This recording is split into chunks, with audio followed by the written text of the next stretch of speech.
How to manage work-life balance for women. Yeah, I know I'm a dude, but trust me, I've helped people with this.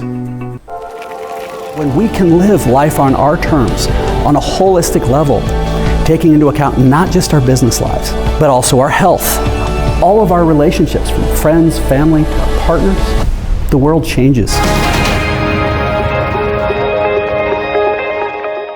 All right, so as a woman, if you're looking to achieve work-life balance, well, let's be blunt.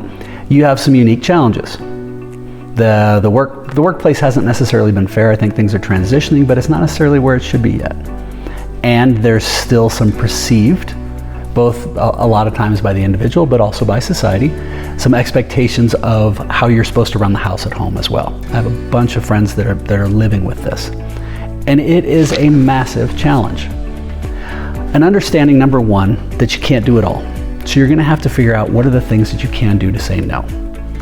Also understanding that work-life balance, candidly, I think is bunk. I don't think it's possible, but there's hope. There's great hope.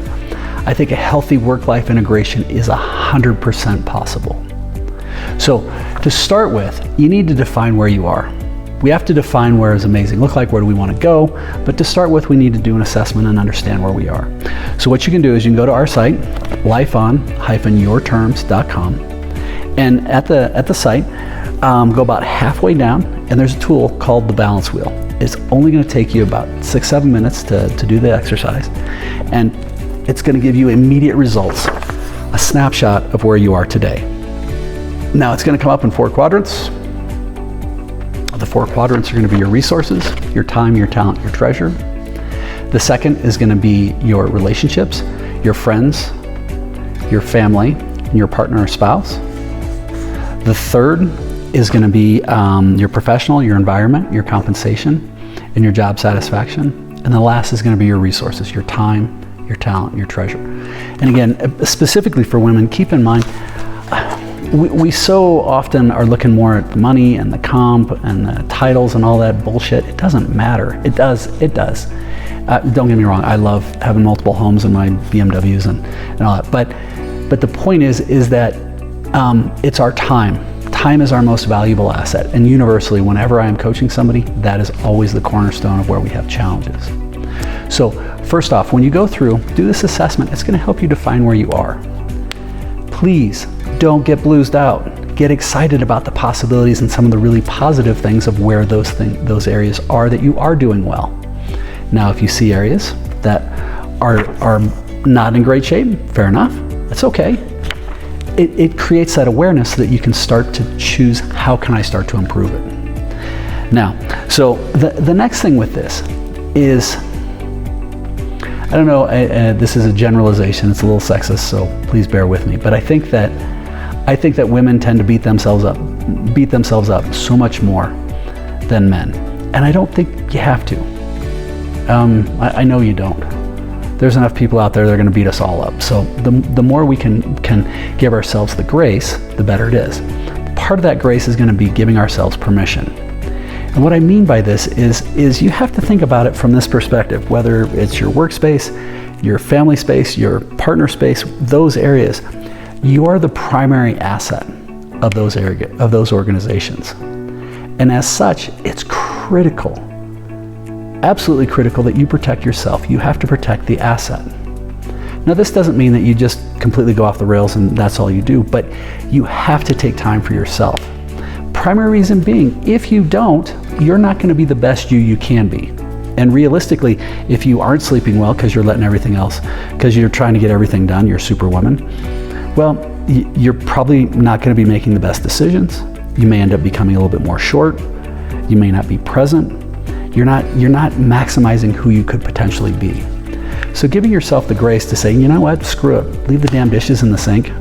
You know what, we don't have to worry about the washing right now. It's okay. And the other people, we can get others to figure it out. But I need to get rest. That one small thing is so important. Getting up in the morning, being grateful for where you are, and going for a walk, even if it's a 15-minute walk, leaving your phone around, it's going to help you create clarity, but make sure that it's your time, that you're protecting the asset, you're being a little bit selfish. It's 100% okay, because it's going to be the best thing you can do for others. All right.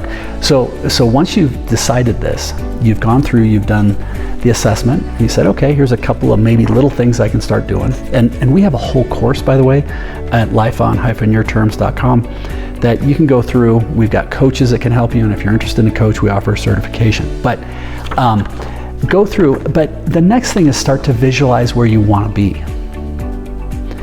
It's so easy for so many of us. We live in a life where we're in a reactive mode rather than a proactive mode. We're just running around with our hair on fire playing whack-a-mole all day long. Part of that is our own fault because we haven't really decided where we want to go. When we are crystal clear on where we want to go and what we want to do, it becomes a forcing device that helps us to start saying no on other things. So the way that you can visualize a holistic, well-balanced life as a woman is to look at this and go through for each one of the segments that is yours and list out 3 to 5 things.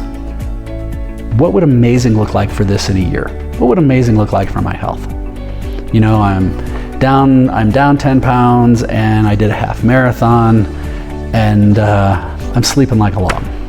Cool. Think about that. If you did those 3 things, if you got to that point, how would you feel about yourself? What kind of energy levels would you have?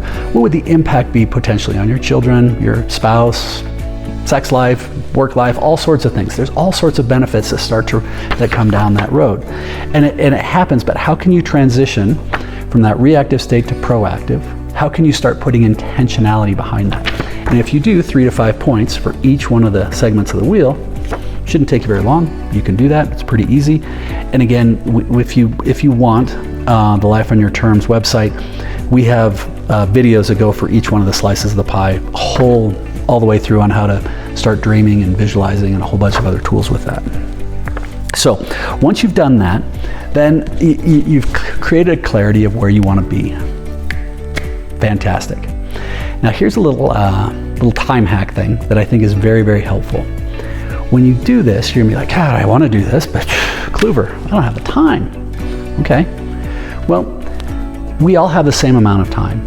It's how we use it that's going to be most important.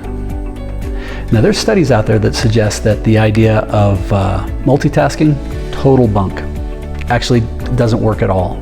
It's actually counterproductive. It steals up to 30% of our time. But if you can become ultra present, this is on the woo side, but I think we can actually bend time in certain ways. If you can get so present you actually get into the flow state, you can do so much more in such a shorter period of time. So I would encourage you to try this. So if you're choosing, let's say you come home, I have a CEO I've worked with, and I was talking to him about these, like, yeah, whatever, dude. And he didn't buy into it.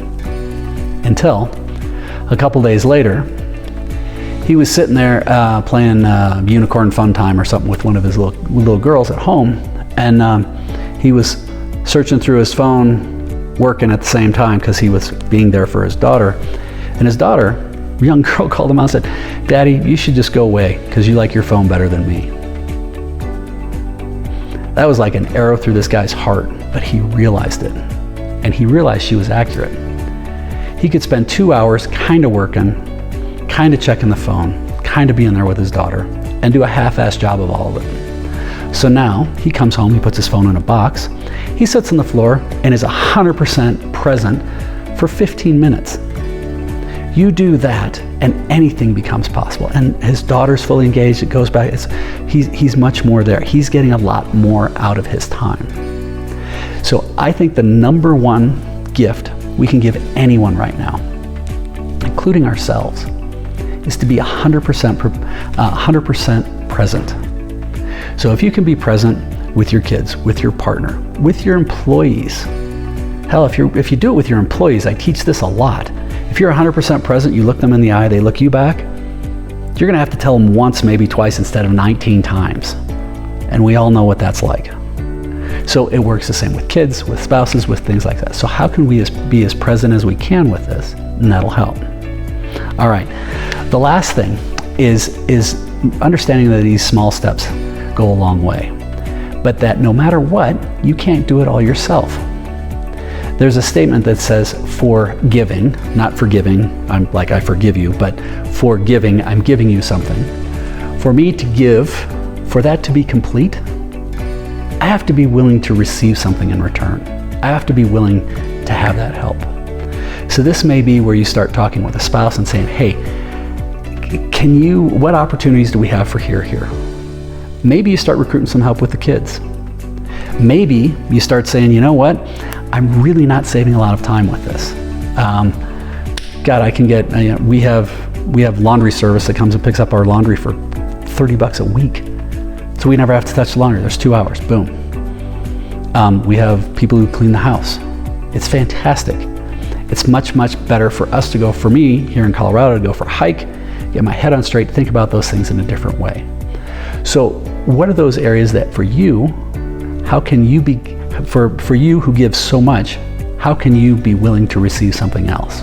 How can you be willing to look at those things in a different way? So I bounced around a little bit on this, but there's a ton of other videos in these channels in this channel that can help you. And again, if you have questions, please reach out, or if you like, join one of those courses, lifeon-yourterms.com. Keep smiling.